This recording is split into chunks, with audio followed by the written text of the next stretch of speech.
오늘도 주 안에서 이렇게 만나 뵙고 함께 예배를 드릴 수 있게 된 것 하나님 앞에 영광을 돌립니다. 그리고 이번 이 봄 부흥의 기간 동안에 또 여러분들과 영적인 교제를 나누고 말씀을 전할 수 있도록 허락해 주신 우리 교회 당회와 성도님들과 우리 담임 목사님께 감사를 드립니다. 그 형제들은 그 동생이 형보다 낫다 그러면은 시기한답니다. 근데 부모는 그 아들이 아버지보다 낫다 그러면은 아버지가 그렇게 기쁘고 행복하답니다. 우리 정영락 목사님 고등학교 1학년 때 제가 만나서 그 고등부 졸업할 때까지 제가 담당 교육자를 했고 그 다음에 이제 총신대학교 들어가고 공부를 하는 동안에는 서울 와서 이제 공부를 하고 방학 되면은 좀 이제 내려오고 그렇게 하면서 그때는 제가 이제 대학부를 또 맡아 있었습니다. 그런데 제가 이 어릴 때부터 보면서 우리말에 그런 말이 있지 않습니까? 될성 부른 나무는 떡잎부터 알아본다 하는 말처럼 고등학교 1학년, 2학년 때부터 아주 남달랐고 반듯했습니다. 그때 고등부 2학년 때 회장을 했고 또 주일마다 고등부가 새벽기도회를 했는데 그 새벽기도회 때 고등학생들이 새벽기도 나오기가 그렇게 쉽지를 않습니다. 그래서 많지 않은 아이들이 나오는 가운데 늘 한 주도 빠지 않고 그 주일 새벽마다 나오는 학생이 3사람이 있었는데 그 중에 한 사람이 정영락 목사님입니다. 그런데 그 이 3사람이 모두가 다 목사가 되었습니다. 한 사람은 지금 호주에 가 있고 한 사람은 지금 캘리포니아에 있는데 3사람 다 목사가 된 가운데서도 우리 정영락 목사님 보니까 어느덧 제가 이제는 배우고 또 제가 많이 어떤 면에서는 조언을 받아야 될 만큼 저보다 훨씬 앞장서 있고 능가한 목사님이라고 생각이 됩니다. 아직도 이제 목회할 일이 많이 남아있고 한 가운데서 제가 늘 감사하고 또 멀리 떨어져 있지만 마음으로 응원하고 또 이번에 이렇게 이 교회에 와서 성도들과 만나고 또 우리 장로님들과 교제하고 또 교회의 모든 모습들을 보면서 이제 제가 더 뒤에서 구체적으로 또 응원하고 기도할 수 있겠다 하는 이런 생각을 가지면서 제 마음에 정말 기쁨이 있고 또 며칠 동안이지만은 참 행복한 시간을 제가 보내고 있습니다. 다시 한번 하나님 앞에 감사하고 여러분들에게 감사를 드립니다. 우리는 어떻게 사는 사람들입니까? 우리는 하나님의 나라와 그의 의를 구하며 사는 사람들입니다. 이것이 세상 사람들과 우리와 삶의 목적과 방향이 다른 것입니다. 알버트 그레이라고 하는 분이 성공적인 인생을 산 사람들에게서 발견할 수 있는 공통 분모가 있을 것인데 그것이 무엇인가 하는 것을 연구했습니다. 그러면서 성공의 공통 분모라고 하는 책을 냈는데 거기에 보면은 인생을 성공적으로 산 사람들의 공통점이 몇 가지 있더라 합니다. 첫째는 열심히 일하더라고 하는 것입니다. 열심히 일했다고 하는 것입니다. 게으른 사람은 성공할 수가 없다고 하는 말이지요. 그리고 둘째는 아무리 열심히 해도 운이 따라줘야 되더라 하는 겁니다. 이게 성공한 사람들에게서 발견되는 공통점이더랍니다.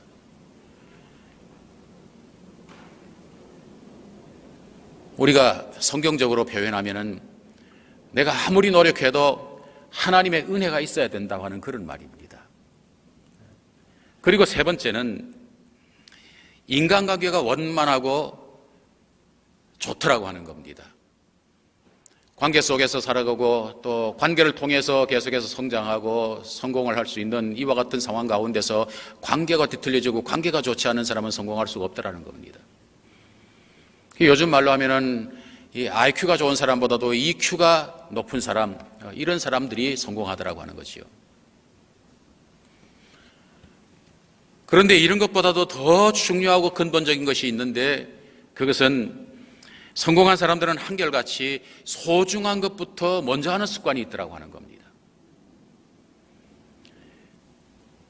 좀 더 구체적으로 말하면은 지금 내가 얼마를 벌었느냐, 지금 당장 내게 얼마나 손해냐, 이런 것에 집착하는 것이 아니라 이게 얼마나 가치 있는 것이냐, 얼마나 소중한 것이냐, 우리 모두를 위해서 얼마나 중요한 것이냐, 이런 것들을 생각하면서 소중한 것들을 먼저 하더라고 하는 겁니다. 우리 한국에서도 베스트셀러가 되었던 그 스티븐 코비 교수의 성공하는 사람들의 7가지 습관이라고 하는 책이 있는데, 거기에서도 동일한 얘기를 하고 있는 것을 봅니다. 성공하려면 소중한 것부터 먼저 하라. 이것이 습관 3이라는 분야에서 집중적으로 다루고 있는 것을 봅니다. 성공하려고 하면 소중한 것부터 먼저 하라. 일반적으로 사람들은 급한 것을 먼저 하느라고 소중한 것을 많이 놓친다고 하는 겁니다. 우리는 일상을 살아가면서 많은 경우에 긴급한 일의 횡포 속에 시달리면서 소중한 것들을 놓쳐버리고 잃어버릴 때가 얼마나 많습니까? 살아가면서 쉴 새 없이 핸드폰 벨이 울립니다. 받아보면 모두가 다 급하다고 그러고 빨리 오라고 그러고 빨리 만나야 된다고 그러고 그럽니다. 근데 정말 이거 당장 처리하지 않으면 큰일 날 것 같은 그런 다급한 목소리들이 들려옵니다마는, 그러나 정말 그런가? 어떤 때 이 핸드폰을 한 일주일 꺼놓고 나도 아무 문제 없습니다. 늘 그저 긴급한 일의 횡포에 시달리고 살아가는 것이 우리의 모습이라고 하는 겁니다. 그런 가운데서 정말 소중한 것, 정말 가치 있는 것, 이런 것들을 놓쳐버리고 살 때가 많다고 하는 겁니다. 그러므로 우리가 지혜로운 그리스도인으로서 인생을 가치 있게 살기 위해서는 정말 소중한 것이 무엇인가, 정말 인생을 살면서 가치 있는 것이 무엇인가, 이것들을 분별하면서 하나님의 뜻을 분별할 수 있어야 된다고 하는 것입니다. 오늘의 본문에서 예수님은 그런즉 너희는 먼저 그의 나라와 그의 의를 구하라. 그리하면 이 모든 것을 너희에게 더하시리라 말씀하셨습니다. 여기서 그의 나라, 하나님의 나라, 쉽게 말하면 신앙적인 문제, 정신적인 문제를 말하는 것이라고 할 수 있고, 이 모든 것은 우리가 현실적으로 먹고 마시고 입고 하는 이런 문제들을, 물질적인 문제들을 말한다고 할 수 있습니다. 그런데 너희는 그의 나라를 먼저 구하고 이 모든 것을 더해 주시는 것들을 경험하며 살라, 이렇게 말씀을 하시는데, 오늘 본문을 세 부분으로 나눠서 살펴보겠습니다. 첫째는 너희는 먼저라고 하는 말씀에 대해 생각해 봅시다. 이 말씀을 통해서 우리는 우선순위의 중요성을 다시 생각해 보게 됩니다. 우리가 우선순위의 중요성을 강조하는 것은 아무리 강조해도 지나침이 없는 줄 압니다. 왜냐하면 일이라고 하는 것은 이 일의 선후를 우리가 바로 가려서 한다고 하면은 둘 다를 얻을 수 있지만은 일의 선후가 뒤바뀌게 되면은 둘 다를 잃어버리기 때문입니다. 결혼에 있어서 배우자를 선택하는 문제에 대해 생각해 봅시다. 배우자를 선택할 때 겉사람과 속사람, 어느 것이 우선입니까? 속사람이 우선입니다. 겉사람을 우선순위에 두고 배우자를 선택하면 살아가면 살아갈수록 두고 후회할 수밖에 없습니다. 내가 이 사람과 결혼 잘못했구나. 그런데 겉사람 조금 부족한 면이 있어도 속사람을 우선해 두고 배우자를 선택하게 되면 살아가면 살아갈수록 정말 이 사람하고 내가 결혼 잘했구나. 그러면서 행복하게 될 것이라고 하는 겁니다. 공부와 일의 문제도 그렇지요. 일이 먼저가 아니라 공부가 먼저입니다.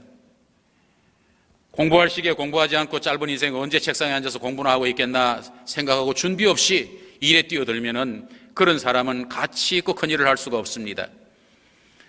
그러나 공부할 수 있는 시기에, 준비할 수 있는 시기에 열심히 공부하고 실력을 갖추어 놓으면은, 준비가 되어 있으면은 내가 해야 할 일거리는 얼마든지 기다리고 있습니다. 그리고 준비된 만큼 가치 있고 크게 쓰여질 수 있다고 하는 겁니다. 제가 목회하는 교회도 오늘 이 교회가 지금 단기선교 청년들 4사람이 갔다 오고 광고를 하셨는데, 매년 여러 팀들이 외국으로 단기선교를 늘 가곤 합니다. 근데 오래 전의 일입니다. 어느 해인가 여름에 이제 중국 동북 삼성 쪽으로 한 팀을 단기선교를 보냈는데, 그 팀에 젊은 대학생 한 사람이 참석하게 되었습니다. 이제 앞으로 신학을 하고 목회를 하겠다고, 목사가 되겠다고 생각하면서 총신대학교 신학과에 다니는 그런 학생이었습니다. 한 열흘쯤 단기선교를 다녀오더니 제 방에 찾아왔습니다. 목사님, 이제 학교 그만두겠습니다. 제가 깜짝 놀라서 왜? 그랬더니 지금 학교 공부가 문제입니까? 이번에 중국 단기선교 가보니까 지금 지옥을 향해서 죽어가는 영혼들이 얼마나 많은데 제가 지금 한가하게 공부나 하고 있을 그런 때가 아닙니다. 그러면서 당장 중국에 가겠습니다. 보내주십시오. 그러더라고요. 그래서 제가 물었습니다. 너 중국 가서 할 수 있는 게 뭔데? 너 중국어 할 수 있냐? 못합니다. 그럼 내가 가서 할 수 있는 게 뭔데? 그랬더니 아이들 모아놓고 기타 치는 거 할 수 있습니다. 그 단기선교 며칠 가가지고 늘 그거 했거든요. 아이들 모아놓고 기타 치는 거. 그거 할 수 있습니다. 그래서 제가 그랬습니다. 너 정말 그 영혼들을 불쌍히 여기고 한 사람의 영혼이라도 구해야 되겠다는 긴급한 마음, 그 마음은 내가 알겠는데, 그 마음은 정말 훌륭한 마음인데, 그리고 정말 앞으로 이제 주의 일을 하겠다고 하는 사람이 그런 뜨거운 마음이 있어야 되는데, 그런데 중국에 너처럼 기타 치고 노래 부를 줄 아는 사람은 얼마든지 널려 있다. 그리고 너는 중국어도 못하지만은 중국어 그 사람들하고 능통하게 커뮤니케이션이 될 수 있는 그런 사람들은 널려 있다. 그러므로 내가 정말로 그 영혼들을 사랑하고 그 영혼이 지옥 가는 것이 안타깝고 구원 받아야 되겠다고 생각하면은 지금 하나님께서 주신 준비할 수 있는 기회에 네가 최선을 다해서 준비를 해라. 그리고 준비된 가운데 가서 하나님께 쓰임받는 사람이 되었으면 좋겠다. 그랬더니 무슨 소리인지를 알지 못하고, 저 목사가 지금 영혼이 지금 죽어가고 지금 지옥 간다고 그러는데 내가 지금 가야 된다고 그러는데 저렇게 한가한 소리나 하고 있다고 그런 표정을 지으면서 아주 떨떠름하게 제 방문을 나가더라고요. 그래서 나가는 그 청년을 붙들고 그랬습니다. 너 지금 가서 평생 호미질하면서 쓰임받을래? 삽질하면서 쓰임받을래? 아니면 잘 준비된 가운데 몇 년 후에 가서 일생 동안 그 굴삭기 가지고 포크레인 가지고 작업하면서 쓰임받을래? 너 지금 가면은 평생 호미질하고 해봐야 별로 효과도 나타나지 않는다. 근데 내가 정말로 잘 준비되고 학교를 졸업하고 정말 이제 선교사의 훈련을 받고 나가서 사역하게 되면은 너는 하나님의 손에 정말 크게 쓰임받게 될 것이고 많은 영혼들이 내 사역을 통해서 구원받게 될 거다.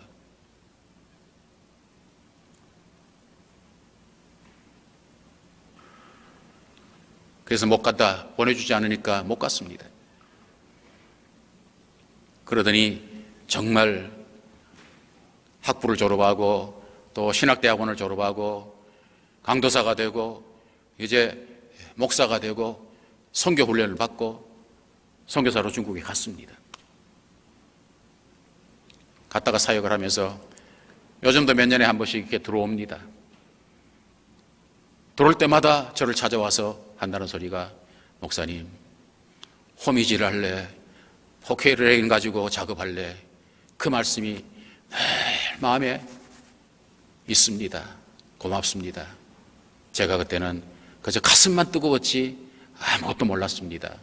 이런 철부지를 바로 잡아주셔서 고맙습니다. 여러분, 준비해야 될 때를 놓치고 그저 일부터 하겠다고 나서면은 그런 사람은 일꾼이 되는 것이 아니라 십중팔구 일감이 되는 겁니다. 우리가 하나님의 교회 일을 할 때도 마찬가지예요. 하나님의 교회 일을 할 때도 우리가 신앙에 준비가 되어 있고 또한 하나님의 나라를 위한, 하나님의 교회를 위한, 하나님의 자녀들을 위한 사역에 대한 준비가 잘 되어 있으면은 그런 사람들을 하나님이 세워주셨을 때에 정말 유능한 일꾼으로 쓰임받을 수 있습니다만은 그렇게 준비되지 않은 사람이 일꾼으로 세워지면은 십중팔구 일감되고 만다고 하는 겁니다. 일이 먼저냐, 준비가 먼저냐 할 때 준비가 먼저인 것이 우선순위라고 하는 겁니다. 먹기 위해서 사느냐, 살기 위해서 먹느냐, 이 물음도 우리에게는 정말 중요한 문제 아닙니까? 세상의 사람들은 흔히 그저 쉽게 하는 얘기가 무슨 얘기합니까? 다 먹자고 하는 짓인데 밥 먹고 합시다 그럽니다.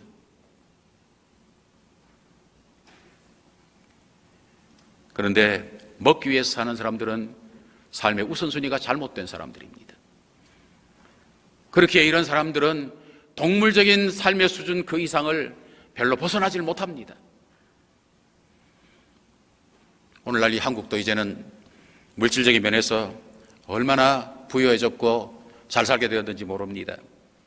하늘을 찌를 듯한 고층 아파트, 도로마다 홍수처럼 밀려다니는 자동차 행렬, 하루에도 수없이 쏟아져 나오는 새로운 상품들, 우리의 생활을 얼마나 풍요롭게 하는지 모릅니다. 그런데 이러한 좋은 여건과 환경 속에서도 과거에 비해서 그 삶의 질이 높아졌고 삶이 행복하냐 할 때에 그렇지 않은 것 같습니다. 정신적으로는 한없이 빈곤해졌고 또한 다른 나라와 비교할 때도 우리나라가 국민 행복 지수에 있어서 OECD 국가들 가운데서도 하위 레벨에 있다고 하는 것, 왜 그럴까요? 그것은 그 나라와 이 나라의 우선순위가 바뀌었기 때문이라고 생각합니다. 물질의 정신을 앞서고 있습니다. 그 나라보다도 이 나라가 더 중요합니다. 그렇기에 겉은 화려한데 사실은 그 화려함이라는 것이 꽃상녀의 화려함 같이 그저 속에는 다 썩어 문드러져 있는 송장이 있을 뿐인데 겉만 화려하게 꾸민 꽃상녀의 화려함 같다. 지금 이 미국의 번영, 청교도들이 그의 나라를 우선순위에 놓은 결과로 이룬 번영이요, 그의 나라와 그의 의를 추구하라고 주신 번영입니다. 누가 무슨 소리를 해도 우리 그리스도인들은 그렇게 믿고 그렇게 해석합니다. 그러나 오늘의 미국인들 우선순위를 뒤집고 있는 것 같습니다. 어떤 분이 말하기를 인간은 악해서 실패하는 것보다도 우선순위가 잘못되어서 실패하는 경우가 더 많다고 했습니다. 악인이라서 악해서 실패하기도 하지만은 삶의 우선순위가 뒤바뀌어서 실패하는 경우가 많다고 하는 것입니다. 그렇습니다. 일이라고 하는 것은 선후를 가려서 바로 하면 두 가지 모드를 얻을 수 있습니다만 그 선후를 뒤집으면 둘 다 잃어버립니다. 여러분, 우리 그리스도인들의 솔직한 소원이 있다고 하면은 우리의 신앙도 건전하게 지키고 또 물질 생활도 일상에서 염려 없이 사는 것 아니겠습니까? 그런데 이 두 가지에는 우선순위가 있습니다. 영적이고 정신적인 것이 앞서야 된다고 하는 것입니다. 이것을 앞세워야 된다고 하는 것입니다. 그러면 물질 문제에 있어서 염려 없는 삶을 살게 되겠지만은 물질 문제를 우선해 두면은 물질 문제에 대한 염려에서도 자유함을 얻지 못하고 신앙생활도 제대로 할 수 없다고 하는 것이 예수님의 가르치심입니다. 그래서 너희는 먼저 그의 나라와 그의 의를 구하라 말씀하십니다. 그렇다면 이제 두 번째로 그의 나라와 그의 의를 구하라는 말씀을 통해서 우리가 우리의 삶에서 먼저 구해야 될 그 삶의 내용이 무엇인가에 대해서 생각해 봅시다. 그의 나라와 그의 의라고 했습니다. 하나님의 나라와 하나님의 의라고 말씀했습니다. 어떻게 살아가는 것이 하나님의 나라와 하나님의 의를 먼저 구하며 사는 삶일까요? 먼저는 사적인 것보다도 공적인 것, 개인적인 것보다도 공동체적인 것을 먼저 생각하는 것입니다. 하나님의 나라는 인종도 계급도 빈부의 차이도 남녀의 성의 차이도 학식도 지역도 다 철폐되는 인간 세계 전체를 다 포함하는 우주적인 그리고 보편적인 나라가 하나님의 나라입니다. 그러므로 하나님의 나라를 구하는 사람은 내 개인적인 것보다도 공적인 것을, 사적인 것보다도 또한 전체적인 것을 먼저 구하는 삶을 살아가야 된다고 하는 겁니다. 내 가정의 안일보다도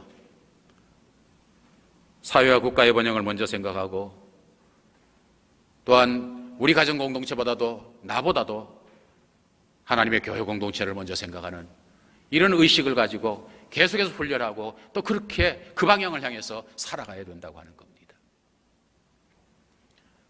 범죄한 인간은 모두가 다 그냥 두면은 그저 이기적으로 자기만을 생각하는 쪽으로 흘러가게 되어 있습니다. 여기에 대해서 우리는 계속해서 하나님의 말씀을 붙들고 우리의 삶의 방향을 바로 설정하고 살아갈 수 있도록 이 삶의 방향과 목표를 놓치지 말아야 된다고 하는 겁니다.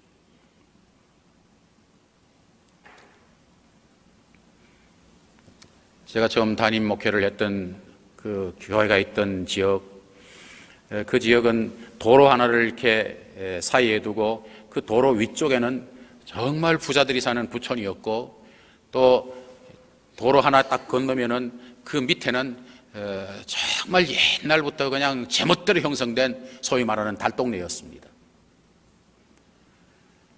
그런데 그 위에 동네와 이 밑에 동네의 근본적인 차이가 뭡니까? 밑에 달동네는 사람들이 그냥 와서 살면서 자기들의 개인적인 집을 막 아무렇게나 막 지었습니다.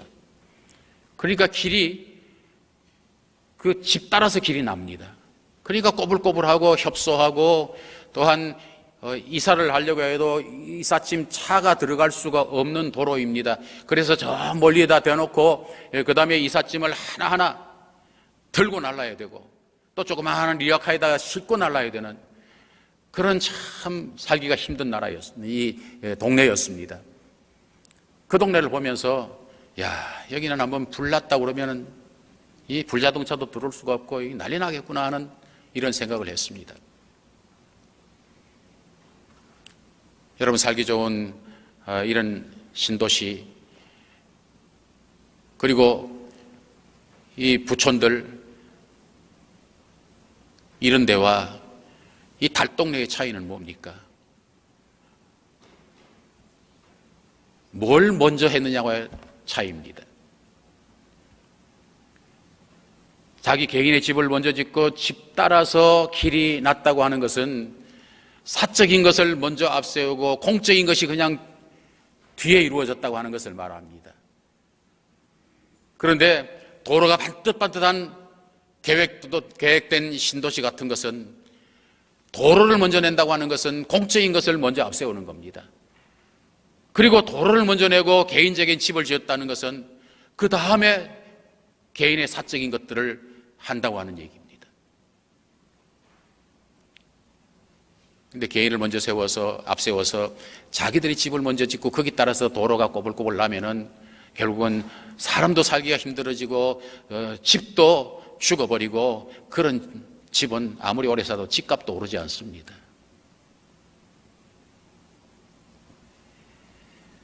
오늘의 미국의 조상인 청교도들 아메리카 신들에게로 와서 하나님의 교회를 먼저 짓고 그 다음에 학교를 짓고 그 다음에 자기가 살 개인의 집을 지었다고 하지 않습니까?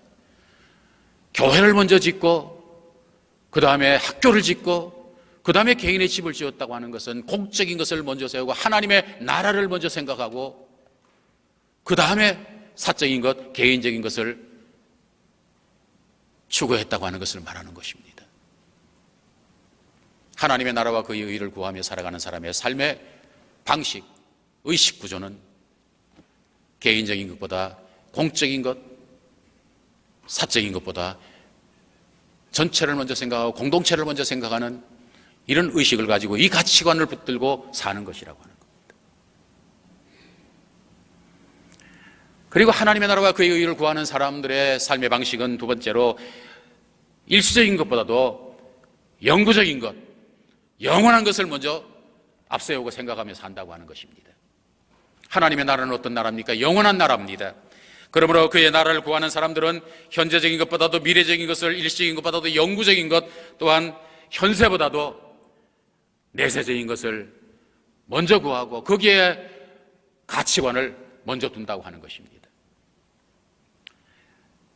성경을 보면 모세는 이 땅에서 잠시 죄악의 낙을 누리는 것보다도 하나님의 백성과 함께 고난을 받으면서 살아가는 것을 더 좋아했습니다. 왜 그랬습니까? 그는 잠깐 들은 이 나라를 바라본 것이 아니라 영원한 저 하나님의 나라를 바라보았기 때문입니다. 저 영원한 하나님의 나라가 우선이었기 때문입니다. 그랬기에 이 땅에서 호의호식하고 권력 누리고 사는 것보다도 하나님의 백성과 함께 고난받는 삶을 더 가치 있게 생각하고 그 삶을 택했다고 하는 겁니다. 신약의 바울도 그랬습니다. 그는 현재의 고난은 장차 우리에게 나타날 영광과 좋게 비교할 수 없도다. 그렇게 말하면서 영원한 하나님의 나라를 추구하기 위해서 일시적인 이 땅에서의 고난과 희생을 기쁨으로 감수하며 살았습니다. 그러면서 예수 믿고 하나님의 자녀가 되기 전에 그가 이 세상에서 소중하게 생각했던 모든 것들, 그런 것들을 이제는 배설물같이 여기면서 별 가치 없는 것으로 여기면서 영원한 하나님의 나라를 바라보면서 영구적인 것, 영원한 것, 그것을 앞세우며 살았다고 하는 겁니다. 20대의 젊은 나이에 에콰도르 강가에서 젊음의 피를 바쳐서 순교의 제물이 됨으로써 현대 선교 역사에 불을 지핀 선교의 영웅 짐 엘리엇이라고 하는 미국 청년이 있습니다. 그가 휘튼 대학 시절에 일기장에 남긴 글입니다. 영원한 것을 얻고자 영원할 수 없는 것을 버리는 자는 바보가 아니다.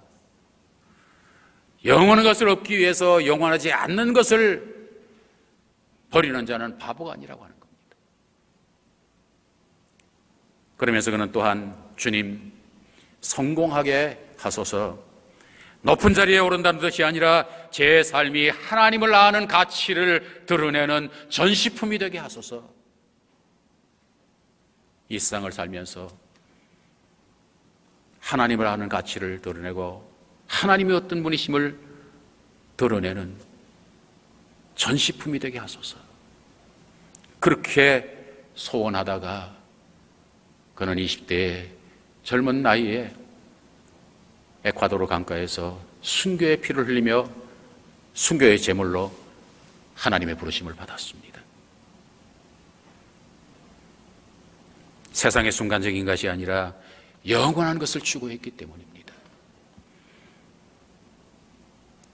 이처럼 진정한 의미에서의 인생을 성공적으로 산 사람들이 한결같이 일시적인 것보다는 항구적인 것, 현세적인 것보다는 내세적인 것을 위해서 살았습니다.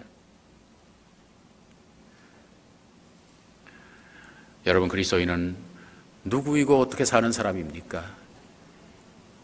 이 세상이 전부가 아니라 이 세상 너머에 저 영원한 세계가 있음을 믿고 사는 사람들입니다.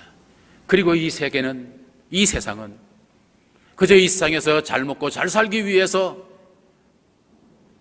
우리가 존재하는 것이 아니라 저 영원한 하나님의 나라를 위해서 준비하는 하나의 생애라고 하는 것을 믿고 사는 사람들입니다. 그렇기에 일시적인 칭찬이나 안일 때문에 항구적인 것, 영원한 것을 그르치는 어리석음을 범하지 말아야 합니다. 보다 미래적이고 영원한 것을 볼 줄 알고 선택할 줄 아는 그 삶, 그리고 그 삶을 부족하지만은 소망하고 또한 아직도 서툴지만은 그 방향을 향해서 한 걸음 한 걸음 걸음을 떼고 살아내는 이런 사람들이 언필칭 그리스도인이라고 하는 겁니다. 하나님의 나라와 그의 의를 구하는 그리스도인은 어떻게 삽니까? 그 세 번째 삶의 방법은 이익보다도 의를 먼저 구하며 산다고 하는 겁니다. 오늘 본문에서 예수님은 특별히 하나님의 나라는 의의 나라라는 것을 강조하십니다. 그러므로 먼저 하나님의 나라를 추구하는 자는 이것이 내게 이득이 되는 것이냐, 이로운 것이냐, 아니면 옳은 것이냐, 의로운 것이냐, 이 선택 앞에서 내게 이득이 되고 이로운 것 그럴지라도 의로운 것이 아니면은 의로운 것을 먼저 선택하면서 내가 손해보고 고난받고 또한 망한다고 할지라도 옳은 것, 의로운 것을 먼저 선택한다고 하는 겁니다. 그런데 우리가 현실적으로 가만히 보면은 이 의라고 하는 것이 너무 종류가 많아서 제각기 자기가 주장하는 것을 의라고 생각하고 자기 주장을 절대시하기 때문에 이 무엇이 옳은 것이냐, 의로운 것이냐, 바른 것이냐, 여기에 대해서 혼란을 일으킬 때가 많습니다. 그래서 오늘 본문에서 예수님께서는 그의 의, 다시 말하면 하나님 나라의 의를 구하라고 말씀을 하십니다. 세상적인 의, 내가 생각하는 의, 세상이 만들어낸 이런 가치관에 의한 의가 아니라 하나님의 나라의 의를 먼저 구하라, 이렇게 말씀을 하시는 겁니다. 그러므로 하나님의 기준에서 볼 때 어느 것이 의냐 늘 물어야 합니다. 하나님, 뭐가 옳은 겁니까? 늘 하나님께 묻고 하나님이 주시는 지혜를 받아야 합니다.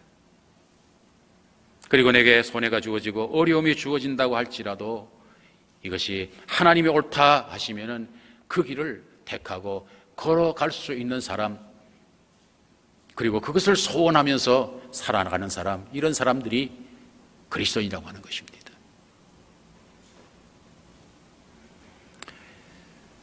이제 그게 세 번째로, 그리하면 이 모든 것을 너희에게 더하시리라 하는 말씀에 대해 생각해 봅시다. 그리하면 이 모든 것을 너희에게 더하시리라. 이것은 하나님의 나라와 그의 의를 구하는 사람에게 주시는 주님의 약속입니다. 그러면 여기서 말하는 이 모든 것이라고 하는 것은 무엇을 의미하는 것일까요? 이 모든 것을 너희에게 더해 주리라. 이 모든 것이라고 하는 것은 우리가 이 땅에서 먹고 입고 마시고 사는 이 모든 것들을 말합니다. 그러니까 물질 생활에 관한 것들을 말하는 것입니다. 오늘의 본문은 6장 19절부터 계속되는 이런 내용의 결론적인 말씀입니다. 앞에 6장 19절부터 계속되는 예수님의 말씀이 무슨 말씀입니까? 너희는 이방인들과 같이 무엇을 마실까, 무엇을 먹을까, 무엇을 입을까 염려하지 말아라. 이것은 다 예수 믿지 않는 사람들, 이방인들이 살아가는 삶의 방식이다. 너희는 그런 삶의 방식이 아니라 하나님의 나라와 의를 먼저 구하는 삶을 살아가는 것이 그리스도인의 삶의 방식이다. 그런데 하나님의 나라와 그의 의를 먼저 구하면, 그러면은 이 세상에서 먹고 마시고 입는 모든 문제들, 물질적인 문제들 너희들이 먼저 하지 말아라. 그런 말씀입니다. 우리는 사람이기 때문에 먹을 것과 입을 것, 마실 것 생각해야 합니다. 예수님도 그것을 부인하지 않으셨습니다. 그러나 분명한 것은 그러한 것들 우리의 삶에 있어서 근본적인 것이 아니라고 하는 겁니다. 우리의 삶에 있어서 근본적인 것, 우리가 존재해야 하는 이유는 하나님의 나라와 그의 의를 구하는 것, 이것 때문에 그리스도인이 이 땅에 존재한다고 하는 것입니다. 단순히 먹고 마시고 그저 좋은 옷 입고 좋은 집에서 사는 것, 이것은 세상 사람들한테 다 맡겨놓읍시다. 그리고 그런 것은 그래서 동물들도 다 하는 겁니다. 우리가 예수 그리스도의 십자가의 피로 말미암아서 구원받고 하나님의 자녀가 된, 그리고 우리 속에 하나님의 생명이 있는, 영생이 있는 삶을 살아가는 사람들, 이런 사람들은 세상 사람들과 삶의 방식이 달라야 된다고 하는 겁니다.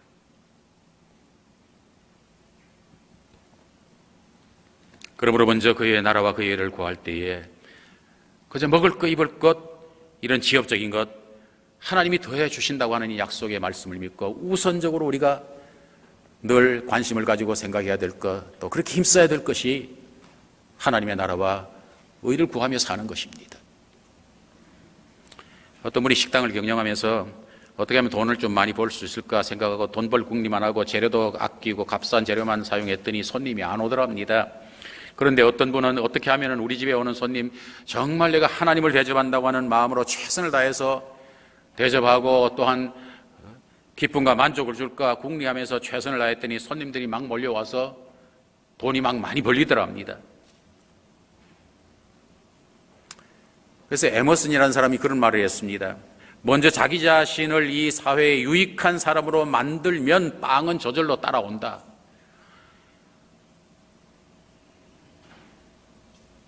또 어떤 성도의 간증입니다.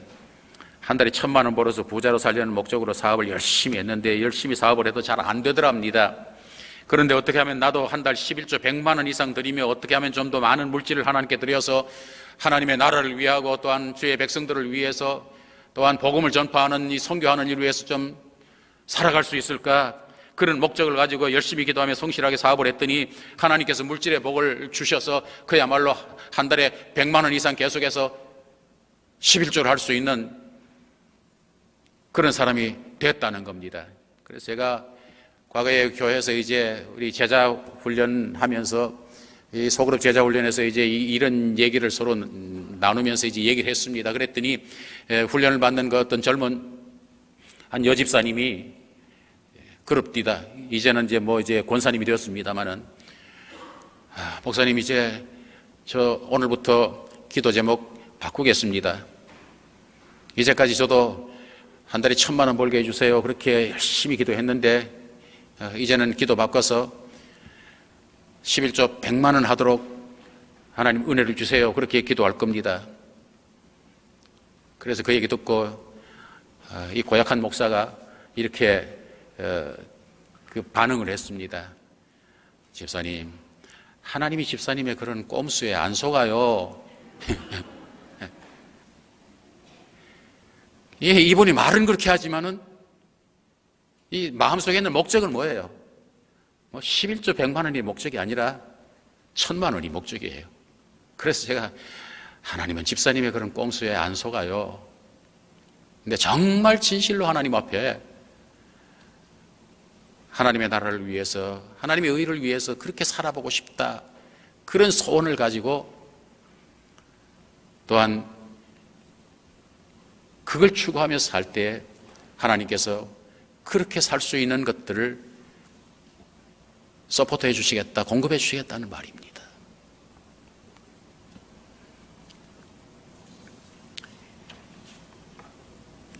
그런데 여러분, 제가 오늘 여러분들에게 전해드리는 이 말씀, 이제 지금부터 좀 주의해서 잘 들으시길 바랍니다.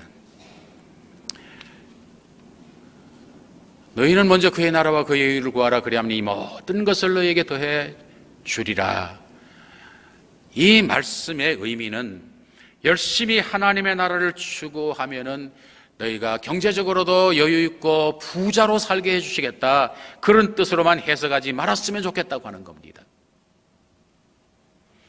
본문을 그렇게 해석하면 가난하게 사는 사람은 먼저 그의 나라와 그의 의를 구하지 않는 사람으로 정죄받게 되는 것이고, 부자는 부자라는 이유만으로 하나님의 복을 받은 것으로 단정해버리는 결과를 가져올 수 있기 때문입니다.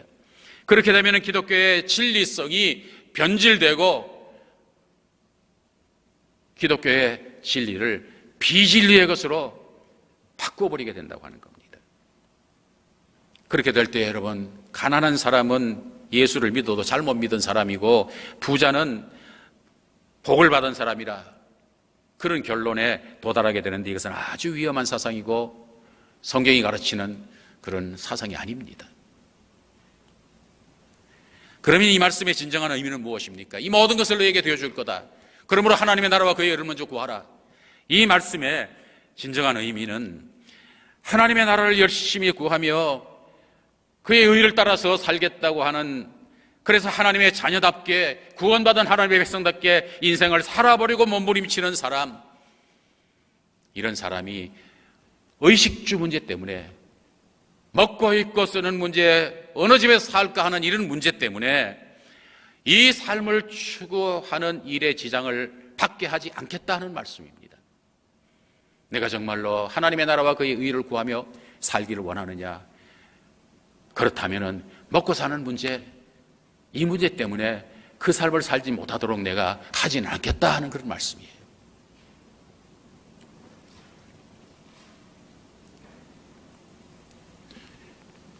제가 인터넷을 보다가 참 혼자 한참 웃었던 그런 글이 있었습니다. 어느 인터넷 사이트에 올라온 질문인데, 아마 이제 영장을 받아놓고 군대 갈 날짜를 기다리고 있는 그런 청년이었던 것 같습니다. 이렇게 인터넷에 올렸습니다. 군 입대 걱정됩니다. 제가 12월에 춘천으로 군대 가는데요, 춘천은 장비가 열악해서 총을 사서 들어가야 된다고 옆집 형이 그랬거든요. 춘천 훈련소 갔다 오신 분 총 어디서 사야 되는지 좀 가르쳐 주세요. 그리고 가격은 얼마 정도 되는지도요. 여기에 대한 답글이 쭉 달렸는데 수없이 답글이 달렸더라고요. 근데 그게 몇 가지만 읽어드립니다. 가까운 동사무소나 예비군 중대에 가서 문의해 보세요. 그러더니 또 한 사람이 답글을 달았는데, 나는 공군 갔다 왔는데 F-16 전투기 사가느라고 죽는 줄 알았어요. 맞나요?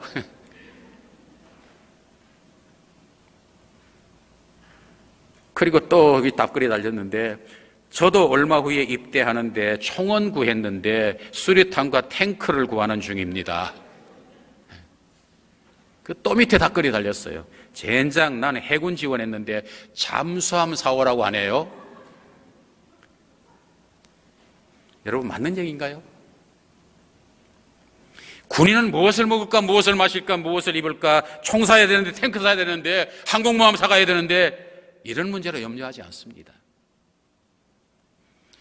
군인이 군인으로서의 임무에 충성을 다하면은, 군인으로서의 임무를 수행하는 데 필요한 의식주, 필요한 물품들, 이런 것들은 나라에서, 국방부에서 다 알아서 제공해 주는 겁니다. 군인에게 필요한 건 뭡니까? 얼마나 좋은 집에 사느냐, 얼마나 명품 옷을 입느냐, 얼마나 값비싼 반지를 꼈느냐, 얼마나 좋은 귀걸이를 하고 목걸이를 했느냐, 어디 가서 스킨케어를 받았느냐, 이런 거 아니에요.